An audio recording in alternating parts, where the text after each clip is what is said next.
नमस्कार दोस्तों, मैं राजकुमार उप्पल और आप देख रहे हैं द अफलातून न्यूज, खबरों का नया अंदाज। दोस्तों, हर साल बजट पेश होता है और सरकार हर साल बजट पेश करती है। हर वर्ग को उससे आशाएं होती हैं, चाहे वो स्टूडेंट्स हो, चाहे व्यापारी हो, बुजुर्ग हो, महिला हो या किसान हो, कोई भी हो। हर वर्ग कोई आशा होती है कि शायद सरकार ने उसके लिए इस बजट में कुछ उसको दिया है या उसका कुछ ख्याल रखा है।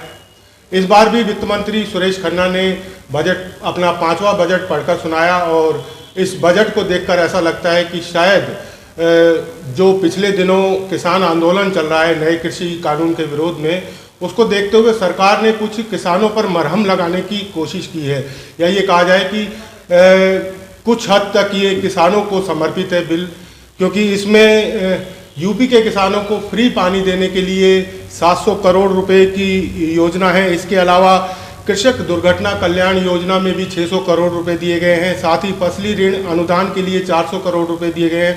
साथ ही प्रधानमंत्री किसान ऊर्जा सुरक्षा के लिए भी 15,000 सोलर पंप का लक्ष्य रखा गया है। हमारे साथ इसी बजट पर चर्चा के लिए मौजूद हैं सीए रोहित दुआ जी। आज उनसे बात करेंगे।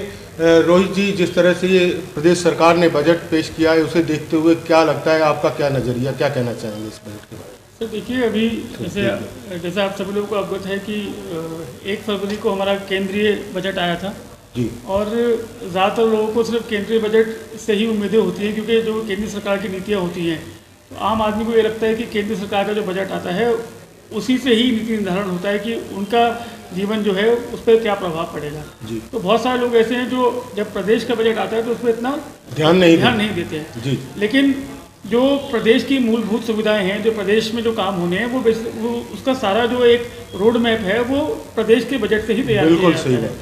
तो लोगों को प्रदेश के बजट पर भी ध्यान देना जरूरी है। और आज जो बजट प्रस्तुत किया गया, क्योंकि केंद्र सरकार के बजट जो था वो आत्मनिर्भर भारत को ध्यान में रख के बनाया गया था, तो उसी श्रृंखला को आगे बढ़ाते हुए माननीय वित्त मंत्री जी ने आत्मनिर्भर उत्तर प्रदेश की योजना का एक खाका तैयार किया है। बजट का जो मूल मंत्र है, जो हर साल एक बजट जो है किसी को समर्पित होता है, तो माननीय मुख्यमंत्री जी ने बजट के बाद जो प्रेस कॉन्फ्रेंस हुई उसमें ये बोला कि ये जो बजट है ये युवाओं को समर्पित है जी। तो सरकार का नहीं, लेकिन दुआ जी, इसे बजट को देखते हुए तो ऐसा लगता है कि किसानों को समर्पित है, क्योंकि किसानों पे मरहम लगाने की कोशिश की गई है। देखिए, वो तो एक राजनीतिक, क्योंकि दबाव होता है सरकार के ऊपर, क्योंकि चारों तरफ से एक शोर मचा हुआ है। बहुत सारे अभी भी किसानों के मन में दुविधाएं हैं, तो उनको शांत करने के लिए उनको कुछ मरहम, जैसा आपने कहा, मरहम लगाने के लिए कुछ घोषणाएं की गई है। लेकिन ओवरऑल देखा जाए तो जो बजट है, इसमें जैसे केंद्रीय बजट में स्वास्थ्य और शिक्षा जी 2 महत्वपूर्ण क्षेत्र ऐसे हैं जिसके बारे में बात की गई थी, क्योंकि कोविड काल के बाद महसूस किया गया कि स्वास्थ्य क्षेत्र ऐसा है जो अभी तक कहीं ना कहीं उसके तरफ ध्यान नहीं दिया गया, इतना देना चाहिए था। तो जैसे केंद्र सरकार ने किया वैसा का वैसे ही अपना प्रदेश सरकार ने भी स्वास्थ्य सेवाओं की सुधार के लिए, जैसे कि बजट में भी वित्त मंत्री जी ने कहा कि हम ये चाहते हैं कि कोई भी निवासी को मेडिकल सुविधाओं के लिए प्रदेश से बाहर ना जाना पड़े। तो प्रदेश हमारा इतना सक्षम हो जाए कि सब तरह की मेडिकल सुविधाएं यहाँ पर मिले और उचित दर पर मिले जी। जो प्रदेश में जो 9 मेडिकल कॉलेज तैयार हो रहे हैं, उनके लिए भी 1950 करोड़ रुपए प्रदेश सरकार ने दिए हैं। साथ ही पीजीआई लैब की भी स्थापना हो रही है। तो ऐसे कई सारी कल्याणकारी योजनाएं हैं जो सरकार ने इस बजट में जिनका उल्लेख किया है। सुनिश्चित सिर्फ ये करना होता है कि वे सरकार बजट में हमें जो दिक्कत रहती है वो ये रहती है कि हर साल घोषणाएं नहीं होती हैं। पुरानी घोषणाओं का आकलन, कि पुरानी घोषणाओं के लिए कितना बजट आवंटन किया गया था, क्या उतना बजट का उपयोग हुआ या नहीं हुआ, इसका उल्लेख कहीं बजट भाषण में नहीं होता। ये कहा जाए कि हर व्यक्ति अपने अपने हिसाब से बजट की समीक्षा करता है। देखो, वो तो बहुत सिंपल सी बात है ना। मैं प्रोफेशनल आदमी हूँ, मैं इनकम टैक्स जीएसटी का काम करता हूँ, तो मैं देखूंगा बजट में मेरे लिए क्या है। आप पत्रकार हो, आप अपने हिसाब से देखोगे, आम आदमी अपने हिसाब से देखेगा, किसान अपने हिसाब से देखेगा, स्टूडेंट है वो अपने हिसाब से देगा, महिलाएं अपने। तो हर आदमी को तो सरकार खुश नहीं कर सकती। लेकिन सरकार का उद्देश्य ये होता है कि ऐसा सबका साथ सबका विकास की बात होती है, तो बजट ऐसा बनाया जाए जिससे कि प्रदेश के छोटे से छोटे गाँव से लेकर और बड़े से बड़े शहर तक के लोगों को जो मूलभूत सुविधाएं मिलनी चाहिए वो उसको मिले। तो मुझे लगता है कि उस उद्देश्य को ध्यान में रखते हुए सरकार का जो बजट है वो कहीं ना कहीं केंद्रीय सरकार के बजट के संतुलन में बनाया गया है। महिलाओं का भी इसमें कुछ ख्याल रखा गया है। इसमें कन्या कुपोषण योजना के तहत 100 करोड़ रुपए और महिला स्वास्थ्य योजना के तहत 200 करोड़ रुपए दिए गए हैं और साथ ही साथ मेरठ स्पोर्ट्स विश्वविद्यालय के लिए 20 करोड़ रुपए और वस्त्रोद्योग सेक्टर में भी 25,000 लोगों को रोजगार उपलब्ध कराने की। तो कुल मिलाकर हर वर्ग के व्यक्ति को खुश करने की कोशिश तो की जाती है, लेकिन फिर भी अगर कहा जाए तुलना करने बैठे तो शायद मैं कहूँगा कोई इसे अच्छा बताएगा, कोई बुरा बताएगा। तो हर सरकार में हर बजट में यही होता है हर बार। घर में 4 लोग होते हैं, चारों लोगों की अपने विचार होते हैं। तो जब इतना बड़ा प्रदेश है, इतने सारे नागरिक हैं, तो जाहिर सी बात है कि सब लोग संतुष्ट नहीं होंगे। लेकिन मोटे तौर पर अगर देखा जाए कि सरकार की जो सोच है, सरकार का जो विजन है, सरकार चाहती है कि प्रदेश में मूलभूत सुविधाएं विकसित हो, प्रदेश में जो लोक निर्माण के कार्य हैं वो प्रगति पर हो, स्मार्ट सिटी के जो प्रोजेक्ट चल रहे हैं उसमें और तेजी आए। आगरा के हिसाब से बात करें तो आगरा जो मेट्रो रेल परियोजना है जिसका शिलान्यास अभी हाल ही में हुआ है, इस पर काम शुरू हो गया है। तो बजट को अगर सुना जाए तो उसमें उसके तहत तो ये बोला गया है कि 31 जुलाई 2021 तक ताज ईस्ट गेट से लेकर जामा मस्जिद तक का ट्रायल रन भी हो जाएगा। हालांकि ये वास्तविक तौर पे रियलिस्टिक लगता नहीं है, लेकिन सरकार की जो एक सोच है वो सोच इस बजट में आती है कि प्रदेश का विकास करना है, प्रदेश के जो नागरिक हैं उनके अंदर एक ऐसी भावना जागृत करनी है कि हाँ, आप अपने प्रदेश में रह के आप काम कर सकते हैं, आपको प्रदेश से बाहर जाने की ज़रूरत नहीं है, सारी सुविधाएं हम आपको यहाँ देने का प्रयास कर रहे हैं। तो कहीं ना कहीं अगर मोटे तौर पर देखा जाए तो एक संतुलित बजट है। और मुझे लगता है कि क्योंकि अगले साल यूपी में चुनाव भी हैं तो उसका भी ध्यान रखा गया है। जैसे कि आप देखेंगे कि विधायक निधि में अतिरिक्त 1500 करोड़ रुपए दिए गए हैं। विधायकों को कहा गया है कि अपने क्षेत्र में आप देखिए कौन कौन से काम हैं जो भी होने हैं, लोगों की समस्या क्या है, आप लोगों के बीच जाइए। तो लोगों की शिकायत ये रहती है कि 5 साल बाद ही विधायकों के दर्शन होते हैं, 5 साल तक कोई पूछने नहीं आता। तो मुख्यमंत्री जी ने 1 साल पहले ही विधायकों को बोल दिया कि भैया 1500 करोड़ रुपए आपको दे रहे हैं टोटल में, आप अपने अपने क्षेत्रों में जाइए, जन समस्याओं को सुनिए और वहाँ जो मूलभूत काम होने हैं, जो बिल्कुल ग्राउंड लेवल पे जो काम हो रहे हैं उन्हें कराइए, जिससे कि लोग संतुष्ट सरकार की कार्यप्रणाली से संतुष्ट रहें। जी, आपने बिल्कुल कहा। ये इस बार जो बजट रखा गया है 5,50,270 करोड़ रुपए का ये बजट है और इसमें हर वर्ग को खुश करने की, हर वर्ग का ख्याल रखने की कोशिश की गई है। और जिस तरह से रोहित जुआ जी ने बताया कि ये एक संतुलित बजट है और इस बजट में सभी वर्गों का ध्यान रखने के साथ साथ जो इस समय स्वरोजगार है उस पर भी ध्यान दिया जा रहा है ताकि अधिक से अधिक रोजगार उत्पन्न हो और लोग जो है रोजगार पा सकें। इसके अलावा और आप क्या कहना चाहेंगे इस बजट के बारे में? क्या हम तो आगरा शहर में रहते हैं, ठीक है। आगरा शहर में कि जो मूलभूत समस्याएं हैं, ठीक है, उसका वो कैसे दूर होंगी ये देखना होगा।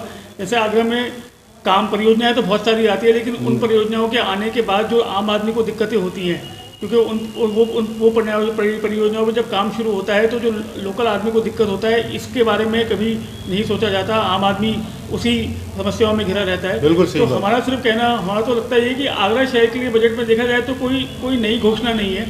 मेट्रो का काम पहले ही चल रहा था।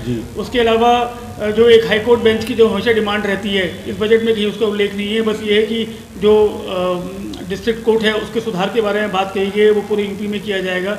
उसके अलावा 1 डिस्ट्रिक्ट 1 प्रोडक्ट के लिए कुछ पैसे आवंटन किए गए हैं, तो उससे हो सकता है कि जूता उद्योग और जो हैंडीक्राफ्ट उद्योग है उसमें कुछ फायदा हो। सीधे तौर पर आगरा को कुछ नहीं दिया, सीधे तौर से आगरा के लिए कुछ नहीं है। बाकी तो जो घोषणाएं हुई हैं, जैसे शिक्षा को लेके हुई हैं या स्वास्थ्य को लेके हुई हैं, उसका जो परिणाम पूरे प्रदेश में आएगा वही आगरा शहर को भी मिलना है। जेवर एयरपोर्ट के लिए भी 2000 करोड़ रुपए मिले हैं, जो कभी आगरा में जिसके लिए कोशिश की जा रही थी कि आगरा में एयरपोर्ट बने। और साथ ही अयोध्या जो धर्म नगरी है, अयोध्या में भी धर्म नगरी में भी काफ़ी काम हो रहा है। धर्म नगरी को विकसित करने की एक टूरिज्म का एक अच्छा खासा माध्यम बन सकता है। वो तो जब से ये, लेकिन जो ऑलरेडी टूरिज्म का शहर है उसकी तरफ ध्यान कोई नहीं दिया, उसकी अनदेखी की जाती है। जहाँ पर जैसे वित्त मंत्री जी ने कहा कि 75% से ज़्यादा जो टूरिस्ट उत्तर प्रदेश में आता है वो विदेशी होता है। तो अगर विदेशी टूरिस्ट आगरा आता है तो उसको आगरा रुकने का कोई एक ताजमहल के अलावा कोई दूसरा विकल्प दिखाई नहीं देता। दिल्ली के लोग आते हैं, उनको सुबह लेके आते हैं, शाम को वापस ले जाते हैं। आगरा में कोई नाइट रात बिताने के लिए या कोई मनोरंजन का कुछ नहीं है। बहुत उम्मीद थी कि स्पोर्ट्स स्टेडियम की हम बात कर रहे हैं कि आगरा में कोई ऐसे वैकल्पिक इंडस्ट्री डेवलप की जाएगी, चाहे वो फिल्म एंटरटेनमेंट इंडस्ट्री हो, क्योंकि पोल्यूशन के कारण बहुत सारे काम ऐसे हैं जो आगरा में नहीं हो सकते। तो उम्मीद ये जताई जा रही थी कि सरकार शायद पर्यटन को बढ़ावा देने के लिए आगरा के लिए कुछ घोषणाएं करे, कुछ यमुना किनारे कुछ जो विकसित होने की बात होती थी। जबकि मैं समझता हूं कि आगरा ने तो सरकार को बहुत कुछ दिया है, 9 के 9 विधायक दिए, दोनों सांसद दिए, मेयर दिया, पूरा नगर निगम दिया, सब कुछ दे दिया, मतलब तो इसके अलावा और शायद मुझे नहीं लगता कि कुछ और भी चाहिए सरकार को। सरकार आगरा का तो आगरा की अनदेखी क्यों की जाती है? ये हर बार ही बजट में इस तरह से होता है। मुझे ये लगता है कि आगरा, क्या जनप्रतिनिधि कमजोर है, वो अपनी आवाज नहीं रख सकते? ये एक कारण हो सकता है। पर दूसरा मुझे लगता है कि आगरा को लेकर एक ऐसी एक छवि बनी हुई है कि आगरा में कुछ करो ना करो, आगरा में टूरिस्ट तो आने ही आना है, क्योंकि ताजमहल का अपना एक जो उसका एक लोगों को देखने की जो उनकी इच्छा होती है, तो आदमी एक बार तो मन बनाते हैं कि मुझे ताजमहल जाना ही है। जी। तो हमें ये लगता है कि आगरा निवासी होने के कारण के नाते हमें लगता है कि यहाँ पर अभी भी बहुत सारा मूलभूत सेवाओं की कमी है। एक MG रोड को आप छोड़ दीजिए, तो वो तो VIP रोड है जहाँ पर आपको सड़कें या आपको इंफ्रास्ट्रक्चर ठीक ठाक मिलता है। बाकी जब आप आगरा शहर में घुसते हैं अंदर, तो आपको हर जगह, हर गली में, हर चौराहे पे, हर नुक्कड़ में आपको दिक्कतें दिखाई देगी, जो आपको तो कहीं से आपको किसी भी तरह से एक होता है ना कि वर्ल्ड हेरिटेज सिटी के नाम को बोला जाता है, लेकिन वर्ल्ड हेरिटेज सिटी की कहीं में आपको रूपरेखा दिखाई नहीं देती है। तो हमें लगता है कि निचले स्तर पर जो हमारे विधायक हैं, इन लोगों को और प्रयास करने पड़ेंगे। ये कहीं ना कहीं योजनाओं में भी कमी है। जो योजना बनती है वो शायद इस तरीके से नहीं बनती, आगे की चीज़ों को ध्यान में रखकर, क्योंकि अभी जो गंगा जल पाइपलाइन डालने का काम किया जा रहा है उसमें लोगों को कितनी परेशानियां झेलनी पड़ रही है। आदमी सुबह उठता है तो उसे पता लगता है कि सामने वाला रोड बंद है, मतलब आदमी आता है घूम के चला जाता है। तो इस चीज़ की पहले से ना सूचना दी जाती है और ना उस तरीके से काम किया जाता है कि ताकि लोगों को परेशानी भी ना हो। तो ये चीज़ें भी बहुत सारी हैं, बहुत सारी चीज़ें हैं। एक्चुअली समस्या ये है कि जितने भी विभाग हैं आपस में, अगर इन लोगों का आपस में कोऑर्डिनेशन हो, आपस में इन लोगों का अगर एक वार्तालाप करके कोई रोड मैप तैयार किया जाए कि भैया ये काम होना है, उसको इस तरह से कोई, मुझे लगता है कि लैक ऑफ प्लानिंग है। अगर प्लानिंग के तहत कुछ काम किया जाएगा तो दिक्कत नहीं होती। दिल्ली जैसे शहर में रातों रात मेट्रो का काम चलता है, 24 घंटे काम चलता है, वहाँ ट्रैफिक का कहीं कोई ऐसा नहीं होता कि ट्रैफिक जैम हो गया, घंटों लोग लाइनों में लगे हुए हैं। ट्रैफिक स्लो जरूर होता है। हमारे शहर में तो कोई पता ही नहीं है, बिल्कुल कोई पता नहीं। हमारे शहर में कुछ नहीं पता। आप घर से निकलो, आप सोच रहे हो कि मुझे अपने घर से आपको संजय प्रेस तक जाना है कि 8 किलोमीटर का रास्ता जाना है, तो आप आधा घंटा सोच के बैठो, आप 2 घंटे जाम में फंसे रहोगे। वहाँ बॉस की डांट सुनो सुबह ऑफिस में, शाम को बीवी की डांट सुनो, घर लेट पहुंचो। हाँ, तो दिक्कत यही है कि कागजों पर तो सब कुछ अच्छा दिखता है, सही बात, लेकिन जब हम शहर में रहते हैं, जो लोग शहर में रह रहे हैं, जो मूलभूत सुविधाएं की कमी महसूस होती है, तो वो कहीं ना कहीं अखड़ती है कि ताजमहल के होते हुए भी आगरा शहर की अनदेखी क्यों की जाती है, क्यों इस तरफ किसी का ध्यान नहीं है। VIP मूवमेंट जहाँ होता है वो एरिया तो चमका दिया जाता है बिल्कुल, लेकिन जो असली का आगरा है, जहाँ आगरा के लोग बसते हैं, वहाँ सरकार का ध्यान क्यों नहीं जाता है, या जो हमारे विधायक लोग हैं इनका ध्यान क्यों नहीं जाता है। रोहित जी, आप बात कर रहे थे बजट की, तो आप एक लाइन में आप बता दीजिए कि किस तरह का ये बजट है, आपको किस तरह का बजट लगा और किन किन वर्गों को इससे खास फायदा होगा, क्या आपको लगता है? देखिए, बजट में जो प्रस्ताव रखे गए हैं, अगर उन प्रस्तावों का सख्ती से पालन किया जाता है और सख्ती से उन प्रस्तावों पर अमल किया जाता है, तो इस बजट से सबका साथ, सबका विकास, सबका विश्वास जो सरकार की एक मंशा है, वो मुझे पूरी होती हुई दिखाई दे रही है। क्योंकि हर वर्ग को सरकार ने कुछ ना कुछ देने की कोशिश की है, चाहे वो शिक्षा क्षेत्र हो गया, चाहे युवाओं का रोजगार उत्पन्न करने की बात हो गई, चाहे किसानों के लिए बात हो गई, चाहे महिलाओं के लिए बात हो गई। यहाँ तक कि सरकार ने एक अच्छी योजना शुरू की है कि 60 साल से ऊपर के जो कलाकार वर्ग के लोग हैं उनको एक मासिक पेंशन देने की सरकार ने बात की है, तो वो भी एक अच्छी खबर है शहर के लिए। तो सरकार ने कुछ नए अवार्ड की भी घोषणाएं की हैं कि जो कलाकार हैं जिनको आज तक कोई सम्मान नहीं मिला है, तो हर साल 5 लोगों को चयनित करके 11-11 लाख रुपए का सम्मान दिया जाएगा। तो कहीं ना कहीं जो हमारे प्रदेश में जो प्रतिभा है, उस प्रतिभा को भी सरकार आज आइडेंटिफाई कर रही है, उसका चयन करके उनको सम्मानित कर रही है।